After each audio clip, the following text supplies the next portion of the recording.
Hi, this is real estate and foreclosure defense attorney Roy Oppenheim. I want to talk to you a little bit about deficiency judgments today. That's kind of the term that no one really wants to talk about in the area of foreclosure defense, and it's really the thing that up until now has received not much attention in the legal community and in the real estate community as a whole.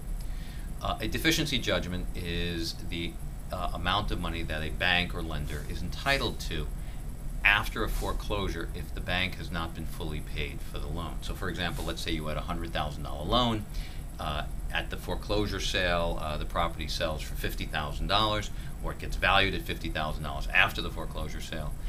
You now owe the bank $50,000. And it was a little unclear what the banks were going to do, if they were actually going to start pursuing folks. And we think the jury is now back, and we are starting to see banks aggressively starting to pursue for deficiency judgments against those people who in fact have been foreclosed in the past year or so. Until now, there hadn't been much activity, and just starting recently, folks are calling us and we're starting to defend them in post-foreclosure proceedings concerning deficiency judgments.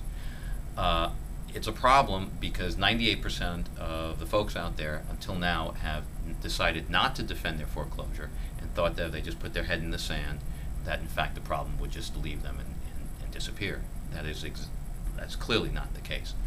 The fact is that a deficiency judgment, once it's obtained against you, can last in the state of Florida for up to 20 years. It's 10 years, and then the bank has the right to renew it for another 10 years. And so this thing can haunt you literally for an entire generation, for up to 20 years. The other thing that's really interesting is that in many states you can't get a deficiency judgment. Those states are called non-recourse states. You have recourse states and non-recourse states. A non-recourse state is, for example, like California. If you do a mortgage in California, in that state, if you do have a deficiency, the banks cannot come after you because there is no concept of a deficiency. In Florida and in many other states, if you in fact are underwater on your mortgage and they get a foreclosure judgment, subsequent to that judgment, they can get a deficiency. Those are called recourse states.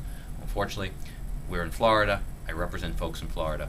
We are subject to deficiencies. So, needless to say, if you're in foreclosure, do not bury your head in the sand. Do what's rational.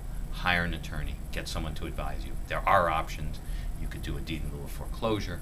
You can do a mortgage modification. You may be able to file for bankruptcy. You may be able to do a modification. There are a whole bunch of options that you in fact have, and so we suggest that you exercise those options and do what you have to do to make sure that you don't get hit with a deficiency judgment. From the trenches, Roy Oppenheim. Thank you.